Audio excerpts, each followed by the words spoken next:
UP का सियासी अखाड़ा। वंदे मातरम आप देख रहे हैं चर्चा है खास। मैं हूं आपके साथ उन्नति भटनागर। यूपी की सियासत में बीएसपी ने एक नई चर्चा को जन्म दिया है। दरअसल 2027 यूपी विधानसभा चुनाव को लेकर बहुजन समाज पार्टी ने एक बुकलेट जारी की है। इस बुकलेट में बीएसपी चीफ मायावती ने कांग्रेस सपा पर खूब निशाना साधा है। इस किताब के अंदर 2019 में हुए सपा बसपा गठबंधन के टूटने की वजह भी बताई गई है। किताब में बताया गया है कि लोकसभा चुनाव के बाद अखिलेश यादव ने बसपा सुप्रीमो मायावती का फोन नहीं उठाया। सपा मुखिया ने बसपा के किसी भी वरिष्ठ नेता का भी फोन नहीं उठाया और कोई जवाब नहीं दिया। इसके बाद बसपा ने गठबंधन तोड़ दिया। इस खुलासे ने बयानों को हवा दी है तो वहीं सियासी खलबली भी मचा दी है। कुल मिलाकर आगामी 10 सीटों पर होने वाले विधानसभा उपचुनाव से पहले मुद्दों की भरमार के बीच आरोप प्रत्यारोप भी देखने को मिल रहा है, जो ये संकेत दे रहे हैं कि राजनीतिक दल 2027 के लिए अभी से एक्टिव मोड में आ गए हैं। तो आज खास इसी पर चर्चा कि आखिर उत्तर प्रदेश की सियासत में हर दिन कुछ नया हो रहा है और 2027 पर सभी दलों की नजर है, क्योंकि विधानसभा चुनाव है, लेकिन उससे पहले क्योंकि 10 सीटों का उपचुनाव भी है, उस पर भी जोर आजमाइश जारी है। लेकिन इसी के साथ 2027 पर भी सभी राजनीतिक दलों की नजर है और प्रमुखता के साथ उसके लिए अभी से ही काम करते हुए राजनीतिक दल नजर आ रहे हैं। लेकिन जिस तरीके से आरोप प्रत्यारोप का सिलसिला जारी है, इसका क्या प्रभाव और कितना प्रभाव पड़ेगा इस चुनाव में, ये देखना बेहद ही ज्यादा दिलचस्प रहेगा। तो बीएसपी, क्योंकि अपने लोकसभा चुनाव में जो प्रदर्शन रहा बीएसपी का, वो बेहद ही ज्यादा खराब रहा, जिसके चलते अब बीएसपी एक्टिव होती हुई नजर आ रही है और विधानसभा में कुछ बेहतर करने के लिए अपने लिए विकल्प तलाश रही है।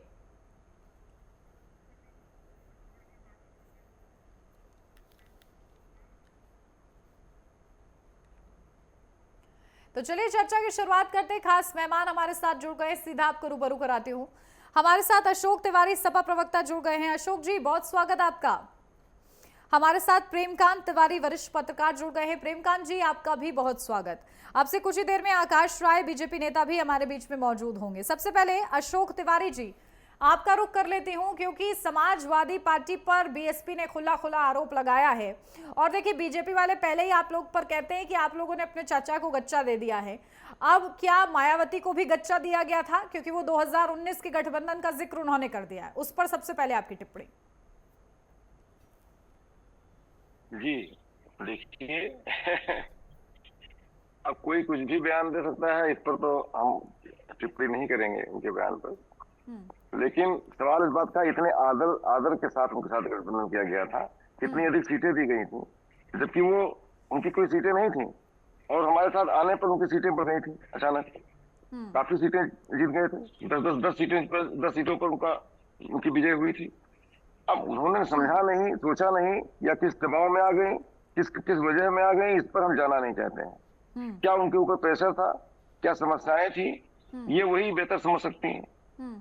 हमने तो खुले दिल से उनका स्वागत किया था, खुले दिल से उनको सीटें दी थी और इतनी सीटें दी थी जितनी सीटें हमको जो है बहुत अधिक सीटें दी थी उनको। सवाल इस बात का है, उसमें उनको कामयाबी भी मिली थी। हमारा वोट बैंक उनके साथ गया था, उनका वोट बैंक हमारे साथ जरूर नहीं आया था, लेकिन हमारी सीटें घट गई थी। सवाल इस बात का है, ये तो आईने की तरह साफ है, हर कोई जानता है। इस समय वो सक्रिय राजनीति से अलग है, इस समय वो सक्रिय राजनीति में है भी नहीं, क्योंकि उन्होंने अपना उत्तराधिकारी भी नियुक्त कर दिया है। दूसरी तरफ जो है ज्यादा सक्रिय बसपा नजर भी नहीं आती है, तो उनके बयान पर हम क्या कहेंगे, उनका हम सम्मान करते हैं। जी, लेकिन उन्होंने खुला आरोप ये लगाया कि आप अखिलेश यादव ने फोन नहीं उठाया और इतने बड़े बड़े नेताओं ने फोन किया बीएसपी से, लेकिन बावजूद इसके किसी नेता ने फोन नहीं उठाया, ये उनका आरोप है। चुनाव से पहले सीटें मिली, इस सब से वो वाकिफ हैं और एतराज नहीं कर रही। वो कह रही चुनाव के बाद परिस्थितियां बदल गई और अचानक से फोन उठाना बंद कर दिया गया। इसके विषय में हम कुछ कह नहीं पाएंगे, क्योंकि ये उनका पर्सनल मैटर है और राष्ट्रीय अध्यक्ष जी का मैटर। जी चलिए ठीक है, इस पर हम कोई टिप्पणी नहीं करेंगे। ठीक है। आकाश राय जी भी हमारे साथ जुड़ गए, बीजेपी के नेता है वो। आकाश राय जी, बहुत स्वागत आपका। और देखिए, क्योंकि बीएसपी ने एंट्री ली है तो कहीं ना कहीं बीजेपी को भी आड़े हाथ लिया है, सपा कांग्रेस पर भी निशाना साधा है। आप लोग किस तरीके से अपनी भूमिका तय कर रहे हैं, क्योंकि नजर तो सभी की 2027 पर टिकी हुई है और जिस तरीके से समाजवादी पार्टी हो और कांग्रेस का जो अलायंस है वो कहीं ना कहीं क्या आप लोग के लिए चिंता का सबब बनता हुआ नजर आ रहा है? नहीं उन्नति जी, देखिए भारतीय जनता पार्टी का मूल मंत्र है सबका साथ, सबका विकास और सबका विश्वास, और उसी अवधारणा पे हम काम करते हैं।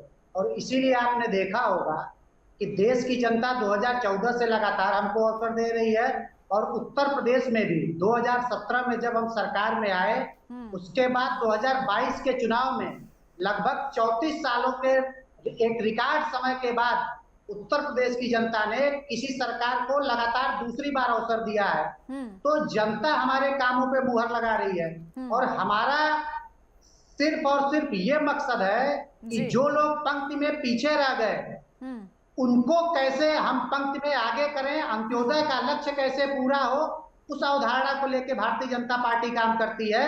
और रही बात बहुजन समाज पार्टी, समाजवादी पार्टी और कांग्रेस पार्टी की, तो ये सारे लोग, मैं सबकी बात कर रहा हूं, इन सारे लोगों के पास सिर्फ और सिर्फ भारतीय जनता पार्टी पे आरोप लगाने के अलावा कुछ नहीं बचा है, क्योंकि जनता इनको नकार चुकी है और चुनाव दर चुनाव इनको नकार रही है।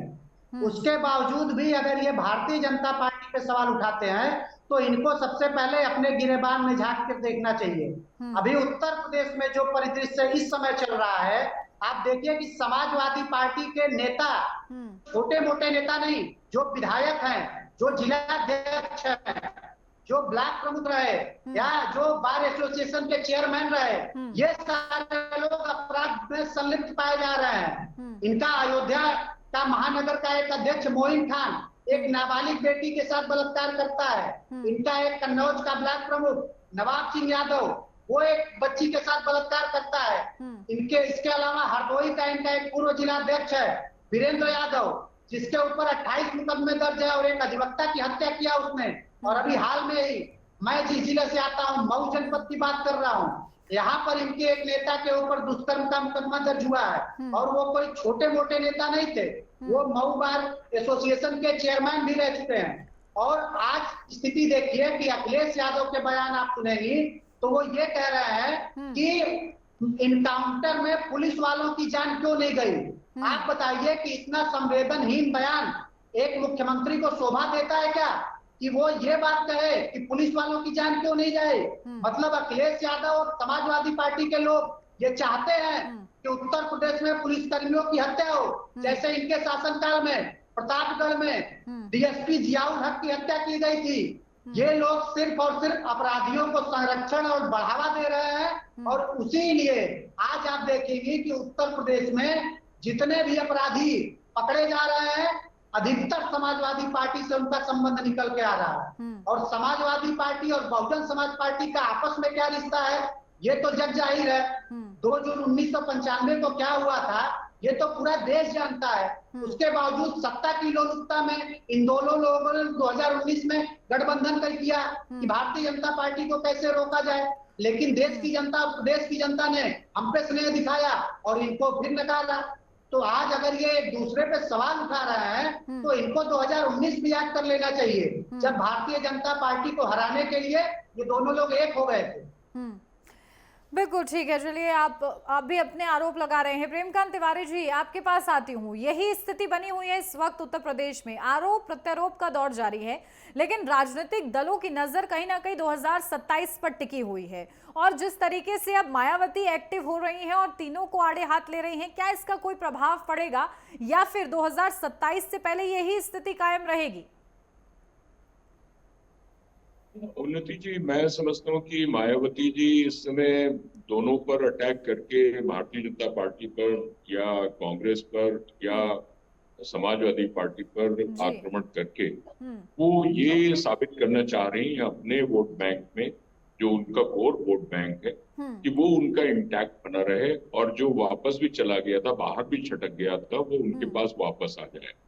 क्योंकि आपने अभी जो लोकसभा का चुनाव गुजरा है उसमें आपने देख लिया कि जो उनका 19% से आसपास रहा करता था वोट परसेंटेज, वो घट करके 10 से भी नीचे चला गया। तो इस लिहाज से उनको एक बहुत बड़ी चिंता है, नहीं तो कभी उनकी पार्टी उपचुनाव भी नहीं लड़ती थी, और इस बार उपचुनाव में लड़ने की वो तैयारी कर रही है, क्योंकि उनके लिए जीवन और मरण का प्रश्न आ गया है। तो ऐसी सूरत में वो दोनों पे अटैक कर रही है, तो उसमें कोई ताज्जुब नहीं, कोई आश्चर्य नहीं और अभी अशोक तिवारी जी को मैं सुन रहा था, उन्होंने कहा कि वो निष्क्रिय राजनीति। ये बात सही है कि आमतौर से उनकी जो उनसे लोगों को शिकायत होती है वो यही है कि वो बहुत जनता के बीच में जाना उनको पसंद नहीं है, और वो सोचती है हमारा वोट बैंक तो हमारे साथ में है ही।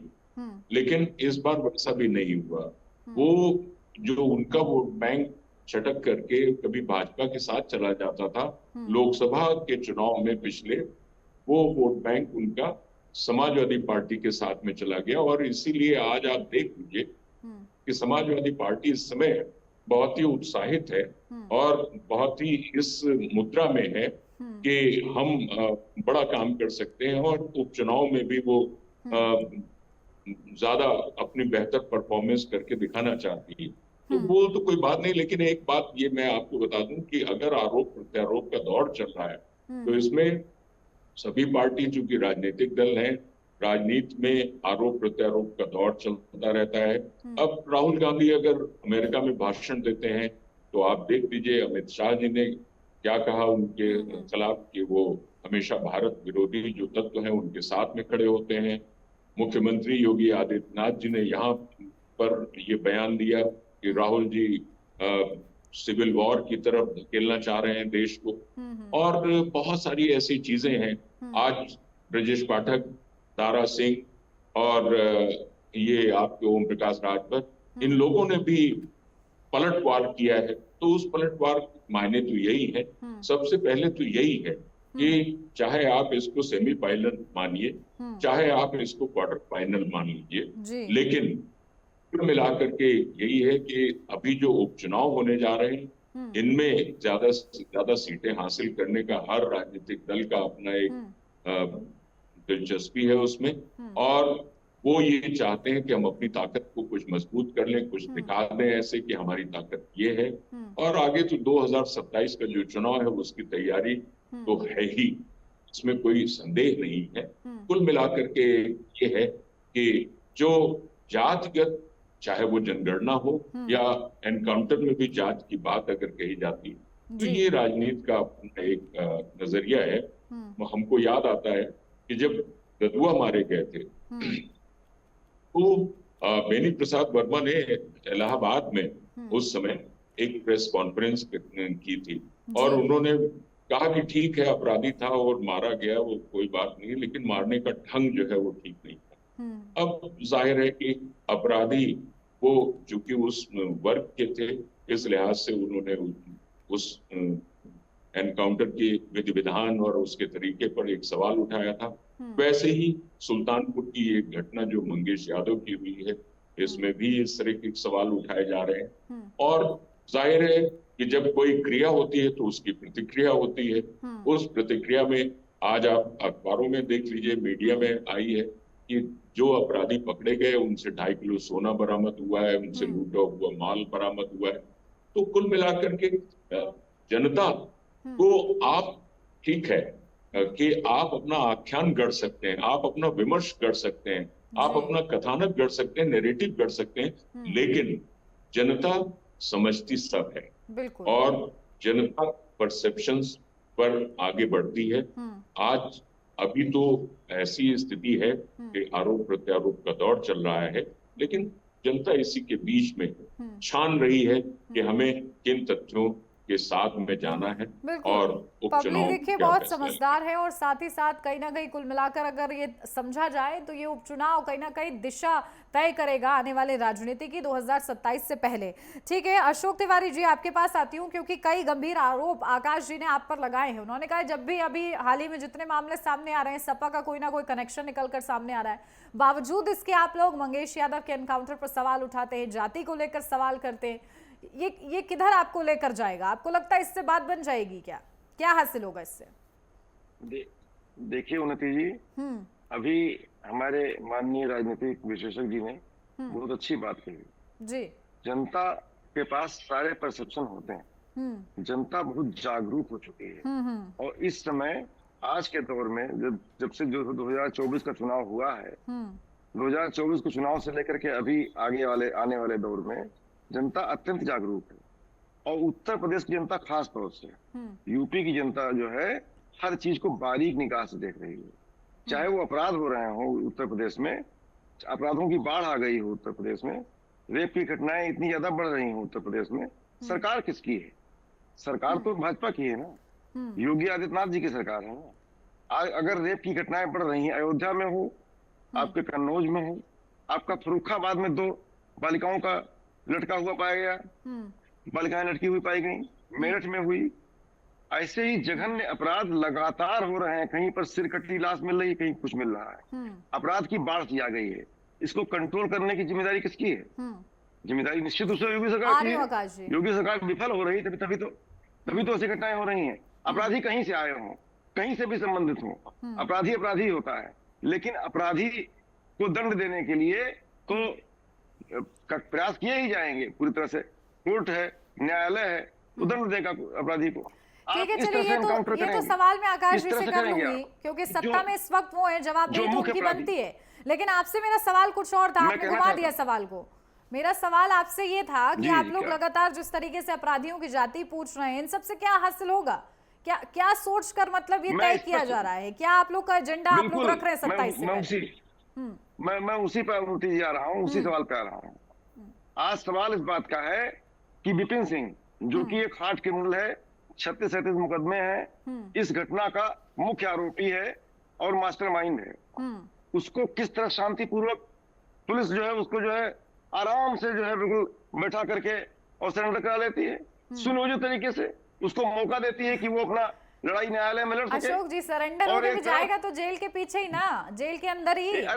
अरे पुलिस करा देती है, पुलिस सब करा देती है, पुलिस उसको बुला लाती है, उसको बैठा करके आराम से चाय पिलाते हुए सरेंडर कर देती है। मैं कह रहा हूँ, मेरा प्रशासन है, जनता का भी प्रशासन है, अलग अलग प्रशासन होते हैं। मैं अपनी बात कह रहा हूँ आपसे, आप मानिए ना मानिए, उसको करा देती है विपिन सिंह, क्योंकि वो विपिन सिंह है, विपिन सिंह करा देती है। दूसरी तरफ मंगेश यादव को 2 सितंबर को उठाया जाता है और 2 सितंबर को ही 50,000। ठीक है, जब आपने परसेप्शन वर्ड का इस्तेमाल कर ही लिया है तो मुझे लगता है फिर तो इस पे बहस ही नहीं होनी चाहिए कि परसेप्शन तो भाई सबका अपना हो सकता है। यानी आप ये कह रहे हैं निराधार है आपका ये जो ठोस बयान सामने आया। 4 सितंबर को 1 लाख का इनाम, 6 सितंबर को उसका एनकाउंटर कर दिया था। पूरी बात सुनिए, हमारी पूरी बात, अगर चैनल बुलाया तो पूरी बात सुनिए। बिल्कुल, आप कंप्लीट कीजिए। 50,000 का इनाम, 4 सितंबर को 1 लाख का इनाम, 6 सितंबर को उसका संदिग्ध परिस्थितियों में एनकाउंटर कर दिया जाता है। साफ परसेप्शन है कि उसका जो है फेक एनकाउंटर किया जाता है। जी ठीक है, देखिए आकाश जी, आप लोग क्योंकि सत्ता आपकी है, जवाबदेही तो आपकी बनती है। आखिर घटनाएं तो हो रही हैं, भले ही आप उन घटनाओं में ये कह देते हैं कि समाजवादी पार्टी का इन्वॉल्वमेंट है, नेता मिल रहे हैं, जिलाध्यक्ष मिल रहे हैं, लेकिन वो घटनाएं तो हो रही हैं, उससे रोकने की जिम्मेदारी किसकी है? इस बात पर आप लोग बड़ी जल्दी मुंह फेर लेते हैं। नहीं उन्नति जी, निश्चित तौर पे जिम्मेदारी भी हमारी है, जवाबदेही भी हमारी है, और हम उसका जवाब देंगे, एक एक चीज का देते हैं और देते रहे और दे रहे हैं। अभी आपने जो बात कही कि भाजपा की जिम्मेदारी और जवाबदेही है, ठीक है, मैं मानता हूँ, लेकिन अभी भदोही की एक घटना मैं आपको बताता हूँ। परसों की घटना है ये। समाजवादी पार्टी के विधायक हैं जाहिद बेग, मैं नाम कोट कर रहा हूँ, जाहिद बेग है समाजवादी पार्टी के विधायक। उनके घर में एक किशोरी ने आत्महत्या कर ली फांसी लगा के, और उसके एक दिन बाद एक किशोरी को पुलिस ने छुड़ाया वहां से, और पुलिस कराया। उसने अपने बयान में ये बात कही है कि जो मृतक है वो किचन का सारा काम करती थी और उसको महीने के 1,000 रुपए दिए जाते थे। आप बताइए कि 1,000 रुपए महीने की तनख्वाह में कौन काम करेगा? और वहां पे दूसरी बात जो है, जब इस पे श्रम विभाग ने भी जांच की, पुलिस ने भी कड़ाई से जांच की, तो इसमें बाल श्रम और बधुआ मजदूरी का प्रकरण सामने आ रहा है। और कल को जब हम इस पे मुकदमा दर्ज करेंगे तो यही समाजवादी पार्टी के लोग और अखिलेश यादव ये बात कहेंगे। अशोक जी, जल्दी से आपका काउंटर कमेंट। कार्रवाई हो रही है। अशोक जी, जल्दी से आपका काउंटर कमेंट। मैं देखिए, अगर कहीं कुछ गलत पाया जाता है, किसी के यहाँ भी गलत पाया जाता है, उस पर कार्रवाई करिए। कौन रोकता है? उस पर जांच करिए, जांच के बाद जो रिजल्ट है उस पर कार्रवाई करिए। इसमें शासन आपका, प्रशासन आपका, आपको रोकता कौन है इसके लिए? आकाश जी, उन्नति जी, आपको कोई रोक नहीं रहा है, आप लोग कार्रवाई कर सकते हैं। वो कह रहे हैं आपत्ति भी नहीं जताएंगे, वो कोऑपरेट करेंगे उल्टा। अगर कहीं कुछ गलत उन्नति पाया जी। जाएगा, कहीं भी आपको संदेह होगा, आप जांच करेंगे, जांच में अगर चीज पाई जाएगी तब तो कुछ कार्रवाई करेंगे।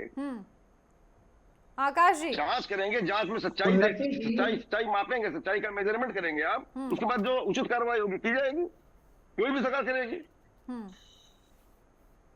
इसमें आकाश कौन जी। सा हो हल्ला मचाने की उन्नति जरूरत है? जी, आपकी सरकार नहीं विफल हो है, हल्ला कौन आपकी मचा रहा सरकार है? हो असफल हल्ला है, तो आपकी अशोक सरकार जी अपराध आप पर लोग रोक मचा नहीं रहे लगा हैं। पा रही है, अपराधियों से साठगांठ नहीं करती है ठीक है, आपकी अब सरकार। आपकी सरकार मैं हर आपको मोर्चे सुन पे रहा विफल था, है, अब आप थोड़ा इसीलिए सुन जनता से लीजिए। दूर जा चुकी है और हाशिए पर आ गई है। आज मोदी जी बौखलाहट में अनाप शनाप बयान देते हैं और योगी जी भी अनाप शनाप डाल देते हैं, दोनों लोग। आप ठीक देख है। लीजिए, कोई मुजरा हाँ, कराता हाँ, मैं ठीक है, जवाब दे कोई देता हूँ। चलिए अब फटेंगे तो सुन फटेंगे लीजिए बोलता है। अब आकाश जी। अरे अब जवाब, अब धैर्य थोड़ा, अशोक जी मैं उम्मीद करूंगा थोड़ा धैर्य से आप सुनेंगे। जल्दी जल्दी सीधा उन्नति टू द जी, पॉइंट अरे हम बात तो पूरा कीजिए। हाँ, धैर्य सुन रहे हैं, धैर्य से ही सुन रहे हैं भाई, उन्नति हम जी, बिल्कुल धैर्य एक सुन रहे हैं, आप अपराधी बोलिए। एक अपराधी लूट करते हुए सीसीटीवी कैमरे में दर्ज होता है, उस फुटेज में उसकी पूरी फोटो है, और जब उसको पुलिस इनकाउंटर में, जब वो पुलिस पे हमला करके भाग रहा होता है, तब पुलिस इनकाउंटर में अगर पुलिस उसको मार देती है तो अखिलेश अरे यादव हमला सवाल करके उठाते भाग रहा हैं। होता है या शांति से उठा करके मार दिया था, लेकिन गोली मार दी इसी जाती है उत्तर उसको, प्रदेश सर में, निर्मम हत्या इसी की उत्तर जाती है उसकी प्रदेश पुलिस में द्वारा। मेरे आज जांच होगा, आज जांच में के सारी बातें हिंदुस्तान सामने की ये आ खबर जाएंगी। है, आज के हिंदुस्तान की खबर है, अवैध धर्मांतरण में 12 को उम्र कैद हुई है। अखिलेश यादव का कोई बयान आया क्या? पश्चिम बंगाल में एक महिला डॉक्टर के अरे साथ भैया, जो अवैध जघन्य धर्मांतरण अपराध कहाँ हुआ, हो रहा है? अखिलेश आपकी यादव सरकार का कोई लचर बयान है, आया विफल क्या? है, आप बिल्कुल जाति फेल के परफॉर्म आधार चुकी है, पे धर्मांतरण भी हो रहा अगर है कोई इसी प्रकार। व्यक्ति, आप खुद ही बता कोई रहे हैं अपराधी धर्मांतरण हो रहा है, आपके धर्मांतरण जाति का जहाँ है हो, तो वो उसके लिए कितनी आप सारी बयानबाजी प्रकार करोगे, आप जल्द डेस्क से पे जल्द लिखोगे, धर्मांतरण होगा आप ट्विटर आपका। पे लिखोगे, लेकिन जब जांच कोई कराइए उसकी, पीड़ित व्यक्ति उसकी जांच अगर कराइए, पीड़ित है अगर तो उसके धर्मांतरण साथ ठीक सही है है तो अशोक जी, अच्छी एक बात मिनट, है, एक मिनट। अगर धर्मांतरण गलत है तो एक्शन लीजिए उसके ऊपर, रोना क्यों रोते हो भाई? अगर नहीं नहीं, धर्मांतरण गलत एक्शन तरीके से किया गया लिया, 12 है, एक्शन लोगों लीजिए, को, अगर सही 12 किया गया लोगों है पे उन्हें लीजिए। कार्रवाई हुई, लेकिन क्या अखिलेश यादव ने ये कहा कि ये गलत हो रहा था? अखिलेश यादव का ये बयान आया क्या अरे क्या कि कहा? पश्चिम आप क्या बंगाल कर रहे हो? में आप अपनी जो बात महिला करो। डॉक्टर के आप साथ क्या कर हुआ रहे हो? ये उस बताओ। पर पश्चिम बंगाल सरकार खेल रही? आप एक्शन लो उस पर। आपने पश्चिम बंगाल सरकार सरकार तुम्हारी की है, आलोचना विपक्ष क्या की क्या? करेगा? आपने ममता बनर्जी की आलोचना की क्या? अखिलेश यादव ने ममता बनर्जी के बारे में कुछ बोला क्या? क्यों नहीं बोला? क्यों मुंह में दही जम जाती है? बिल्कुल, देखिए यही स्थिति आप लोग चुनाव से पहले बनाए रहेंगे तो कहीं ना कहीं आप ही लोग को घाटा हो जाएगा। ये बात जितनी जल्दी आप लोग समझ जाएं तो बेहतर होगा प्रेमकांत तिवारी जी, क्योंकि देखिए चुनाव नजदीक है और जिस तरीके से जाति और धर्म को ही इन लोग की सुई अटक जाती है, इससे कितनी बात बनेगी? कहीं ना कहीं वोट बैंक जो है बढ़ता हुआ नजर आता है जब इस तरीके की बात की जाती है जाति और धर्म की। चलिए, शायद प्रेमकांत तिवारी जी से हमारा संपर्क टूट गया है। अशोक जी, बड़े गंभीर आरोप उन्होंने आप पर लगा दिए हैं और जिस तरीके से आप लोग कह रहे हैं कि जांच में सहयोग किया जाएगा, लेकिन जो सवाल एनकाउंटर को लेकर उठाए जाते हैं, क्योंकि उसकी जांच हो जाएगी, दूध का दूध और पानी का पानी हो जाएगा, लेकिन जाति को लेकर एनकाउंटर पर सवाल उठाना ये ठीक है क्या? एकदम सही सवाल उठाया है माननीय अखिलेश जी ने, एकदम सही। आज योगी जी इतने बौखलाहट में है, इतने बैकफुट पर है, जनता से कट चुके हैं, दूर दूर अब अगर मैं पूछूं क्यों, तो अब ये मत कह दीजिएगा कि हमारा परसेप्शन है। ये तो बोलने दीजिए था ना, चुप हो, जब मैं चुप हो गया। अरे चुप हो गया, सर, नहीं संबोधन थोड़ी है सर, बोलना दीजिए, संबोधन थोड़ी है सर, डिबेट चल रही है, पॉइंट आउट तो करूंगी ना, आपको इंटरप्ट तो करूंगी जब मुझे जवाब नहीं मिलेगा उतना पर आप पहले पूरा बात पूरा कर लें, पहले पूरा बात आप सीधा सवाल पर तो बीच में आइए, ही आप बोलेंगी। सीधा सवाल पर तो आइए। आपने सुना मैंने क्या बोला? अरे सवाल पर आ रहा हूँ। योगी जी चलिए इतना बोलिए। बैकफुट पर है, इतना बैकफुट हो गए हैं, जनता से दूर हो गए हैं, कट गए हैं जनता से, इतने बौखलाहट में है, अनाप शनाप बयान दे रहे हैं कि उनको यादव दिखाई देने लगा है। ये पूरा वाक्य हुआ। उनको यादव दिखाई दे रहा है इसमें। हमारे राष्ट्रीय अध्यक्ष माननीय अखिलेश यादव जी का सरनेम चूंकि यादव है, इसलिए हर यादव उनके लिए अब मैं थोड़ा सा इंटरप्ट उनके लिए करूंगी, यादव अब दिखाई इंटरप्ट देगा। करूंगी मैं, वो सुनिए। यादव का एनकाउंटर कर देंगे, ठीक है। यादव का एनकाउंटर कर देंगे वो, ये ठीक दिखाने के है, लिए। लेकिन किस आधार पर आप कह रहे हैं? कोई सबूत है, कोई तथ्य है, किस आधार पर कह रहे हैं? अशोक तिवारी जी, परसेप्शन के बलबूते पर आरोप नहीं लगाए जाते हैं। ये फेक एनकाउंटर हुआ। परसेप्शन के बलबूते पर आरोप नहीं लगाए जाते हैं। अगर किसी चीज को आप आधार मान रहे हैं कि एनकाउंटर में यादवों को क्यों टारगेट किया जा रहा है, क्या आप ये कहेंगे यादवों को इसलिए टारगेट किया जा रहा है क्योंकि मुख्यमंत्री योगी आदित्यनाथ बौखला गए हैं? क्या तथ्य हुआ? एक जाति विशेष को बदनाम करने के लिए। चलिए ठीक है, प्रेमकांत तिवारी जी दोबारा से हमारे साथ जुड़ रहे हैं, फाइनल कमेंट चाहती हूँ मैं उनसे। प्रेमकांत तिवारी जी, उन्नति जी, आकाश जी आ रही हूँ आपके पास। प्रेमकांत तिवारी जी, हाँ क्योंकि जिस तरीके से स्थितियां बन रही हैं, एक दूसरे पर आरोप प्रत्यारोप लगाया जा रहा है और इस बीच जाति और धर्म की जो राजनीति हो रही है वो किसकी नैया पार लगा सकती है? आपको क्या लग रहा है 2027 से पहले? प्रेमकांत तिवारी जी, चलिए शायद उनका फ्रेम स्टिल है, ठीक है। आकाश जी, आप अपनी बात को रखिए। उन्नति जी, जिस मंगेश यादव के लिए ये लोग इतनी छटपटाहट में हैं, अखिलेश यादव जी बहुत दुखी है जिस मंगेश के लिए, वो मंगेश कोई संत नहीं है। उसके खिलाफ 3 जिलों में, सुल्तानपुर, जौनपुर, अलग अलग जिलों में आधा दर्जन से अधिक मुकदमे दर्ज थे। गैंगस्टर एक्ट भी उसके ऊपर शामिल था। अब ऐसा व्यक्ति अगर सीसीटीवी कैमरे में लूट करते हुए दर्ज हो गया है और पुलिस उसको पकड़ने जाती है और पुलिस पे वो गोली चलाएगा, तो पुलिस क्या करेगी? क्या करेगी पुलिस के पास क्या ऑप्शन होना चाहिए?